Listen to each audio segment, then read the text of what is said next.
अब सवाल ये है कि क्या ज्योति का उज्जैन कनेक्शन डीकोड हो गया है। ज्योति पर संगीन आरोप लगे हैं, इसलिए मध्य प्रदेश पुलिस एक्शन में नजर आ रही है। ज्योति से उज्जैन महाकाल घूमने को लेकर पूछताछ की गई है मध्य प्रदेश पुलिस के द्वारा। करीबन 1 साल पहले ज्योति बाबा महाकाल के दर्शन करने के लिए वहां पर पहुंची थी, व्लॉग बनाने के लिए पहुंची थी। जिला पुलिस की एक टीम हिसार में पहुंची थी। हिसार में मध्य प्रदेश पुलिस ने ज्योति के साथ में पूछताछ की और ज्योति से तमाम सवाल पूछे गए कि आखिरकार ज्योति ने वहां पर सिंदूर के बाद भारत में पाकिस्तान के जासूसी नेटवर्क को ध्वस्त करने के लिए मिशन बड़े स्तर पर जारी है। खुफिया एजेंसियों से लेकर एंटी टेरर स्क्वाड इसमें जुटा हुआ है। पंजाब हरियाणा में ISI का बड़ा स्पाई नेटवर्क है जिसके ऊपर शिकंजा कस दिया गया है। इसमें चौंकाने वाले चैप्टर्स यूपी से सामने आए हैं, जहां पर जासूसी के मामले में 4 आरोपियों की गिरफ्तारी होती है एक के बाद एक। ये गिरफ्तारियां बता रही है कि कैसे पाकिस्तान गुपचुप तरीके से भारत में जासूसी का बड़ा नेटवर्क खड़ा करने में लगा हुआ था। आपको दिखा वाराणसी हैरान है क्योंकि पाकिस्तानी खुफिया एजेंसी ISI की जासूसी के मकड़जाल का एक सिरा यहाँ से भी जुड़ चुका है।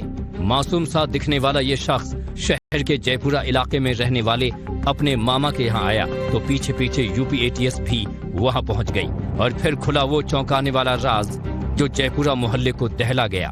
बदनामी का काला टीका लगा गया। खुफिया इनपुट बता रहा था कि अपने मामा के घर आया मोहम्मद तुफैल असल में पाकिस्तान का जासूस है। मोहम्मद तुफैल की गिरफ्तारी का ये CCTV फुटेज देखिए। वाराणसी के जयपुरा इलाके में किसी को भनक तक नहीं थी कि यहाँ ATS का कितना बड़ा ऑपरेशन चल रहा है। दोपहर 2:30 बजे के आसपास का वक्त है। इक्का दुक्का लोग रास्ते से गुजर रहे हैं। घरों के बाहर गाड़ियां लगी हैं। तभी इस दरवाजे के बाहर हलचल दिखती है। एक शख्स आकर घर का नंबर चेक करता है और दूसरा शख्स घूमकर घर के बाहर बाइक लगाता है। ये सादी वर्दी में ATS की टीम थी जिसने भागने का मौका दिए बिना तुफैल को दबोच लिया। भारत के एक और युवक पर पाकिस्तान के लिए जासूसी करने का आरोप लगा है। यूपी ATS की टीम ने वाराणसी के इसी आदमपुर इलाके से मोहम्मद तुफैल नाम के एक मुस्लिम युवक को गिरफ्तार किया है। आरोप है कि तुफैल पाकिस्तान के लिए लंबे समय से जासूसी करता था। वो पाकिस्तान के आतंकी संगठन तहरीके लब्बैक के संपर्क में था। तहरीके लब्बैक के जो नेता राशिद शाद हैं उनके संपर्क में था और उनके वीडियोज को वाराणसी सहित भारत के कई जो व्हाट्सएप ग्रुप थे उसमें शेयर करता था। वो गजवाए हिंद का जो सपना था उसे पूरा करना चाहता था और इसके लिए वो लगातार जो मुस्लिम युवक थे उनको उकसाने का काम करता था। वो मुस्लिम युवकों से बाबरी मस्जिद की शहादत का बदला लेने की बात करता था। बताया ये जा रहा है कि मोहम्मद जो तुफैल था वो पाकिस्तान के लगभग 600 लोगों के संपर्क में था, जिसमें एक जो महिला है वो फैसलाबाद की रहने वाली है और उसका जो पति है वो सेना में काम करता था। 2 हफ्ते देश में पाकिस्तानी जासूसों की गिरफ्तारी का जो सिलसिला शुरू हुआ था उसमें ये थी। मासूम सा दिखने वाले तुफैल ने अपने व्हाट्सएप ग्रुप में 800 से ज्यादा नंबरों को जोड़ कर रखा था। उससे सवाल उठ रहे हैं कि क्या ISI ने उसे यूपी में जासूसों का स्लीपर सेल तैयार करने का काम दे रखा था। 1-2 नहीं, तुफैल ने अपने मोबाइल में 19 व्हाट्सएप ग्रुप बना रखे थे जिस पर दर्जनों भड़काऊ वीडियोस डाले गए थे। पाकिस्तान के कट्टरपंथी मौलवियों के नफरती भाषण थे जिसमें भारत के खिलाफ जिहाद का उकसावा था।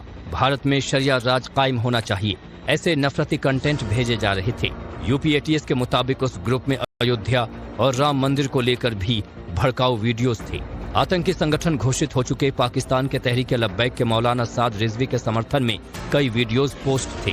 तुफैल की गिरफ्तारी के बाद उसके व्हाट्सएप ग्रुप से जुड़े सारे नंबर यूपी ATS की रडार पर हैं।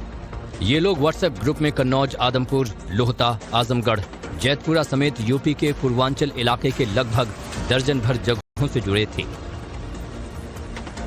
तुफैल की गिरफ्तारी का कनेक्शन क्या हिसार की ज्योति मल्होत्रा से भी है? इस सवाल का जवाब भी यूपी ATS को तलाशना है। ATS के मुताबिक तुफैल ने वाराणसी के जिन इलाकों की रैकी की और उसके फोटोग्राफ्स और जानकारियां नफीसा से शेयर की जिसकी लोकेशन पाकिस्तान के फैसलाबाद की है।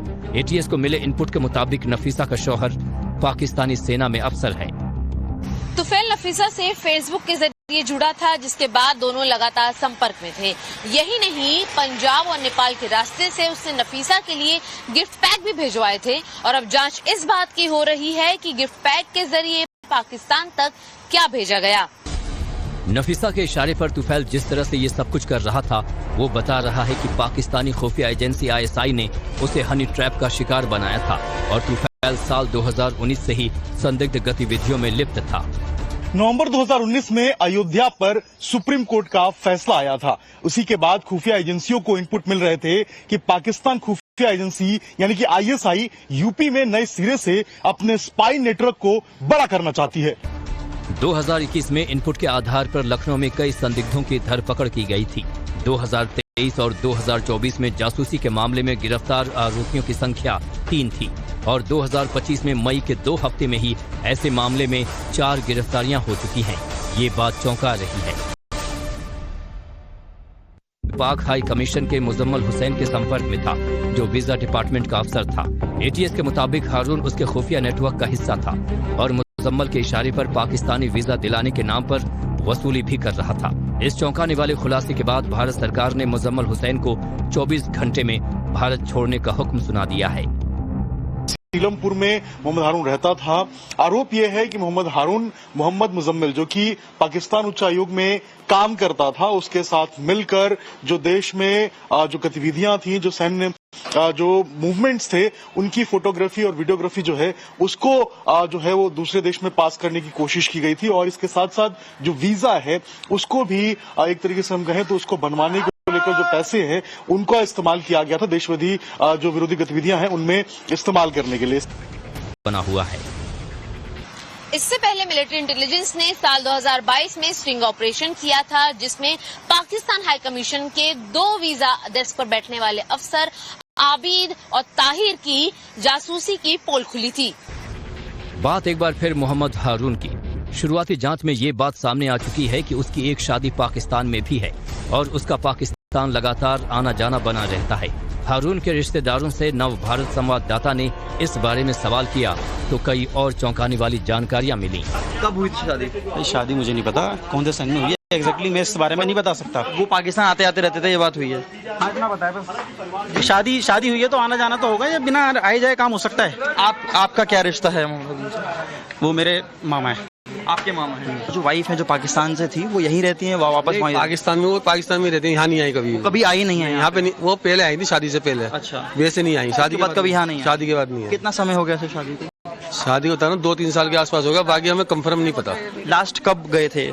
5 अप्रैल को गए थे, 25 अप्रैल को वापस आ गए थे। अब ऑपरेशन सिंदूर के बाद देश के जो पाकिस्तान जासूसों के नेटवर्क हैं उस पे नए नए चौंकाने वाले खुलासे हो रहे हैं। तो सरकार ने इशारा साफ कर दिया है कि देश के साथ गद्दारी करने वालों की अब खैर नहीं है। और अब उधर जुडिशरी ने भी कड़ा रुख अख्तियार किया है और ये भी है कि वतन के साथ गद्दारी करने वालों को उसका जो अंजाम है वो भुगतना होगा।